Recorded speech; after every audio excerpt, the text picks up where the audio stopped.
Je vais vous montrer un petit support de retour au calme pour les enfants. Il s'agit de la main du retour au calme. L'avantage de ce support, c'est que les enfants vont pouvoir poser la main dessus et donc éviter de jeter ou encore de frapper. Donc ça va monopoliser leur attention et ils vont petit à petit retrouver leur calme. Je vous montre. Voici le support. Donc la main du retour au calme, c'est un support interactif. Donc l'enfant va pouvoir poser sa main, donc c'est une main d'enfant, hein, forcément la mienne est un peu grande, et surtout suivre les consignes qui sont ici. Tout d'abord, le 1, je me rappelle de la règle, on agit avec bienveillance. Le 2, je respire 3 fois lentement, etc. Je me sens, là je vais verbaliser les émotions qui sont ici, ou une autre émotion, un autre ressenti. L'enfant peut par exemple décrire ce qu'il se passe dans son corps. Cela fait office aussi de verbalisation. J'ai besoin de, là on a quelques besoins qui sont listés ici.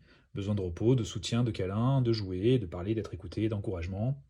On peut bien sûr compléter cette feuille aussi. On continue avec je souris et je retourne la main. Et donc ensuite on va retourner la feuille et hop, on va se retrouver avec une main, avec une loutre en plein milieu.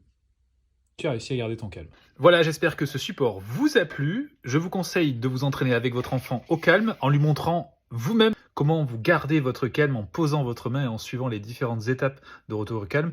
L'idée avec cet outil n'est pas seulement de faire baisser le stress ou encore de retrouver son calme, mais aussi de pouvoir identifier les émotions qu'on ressent et les besoins, vous l'aurez compris.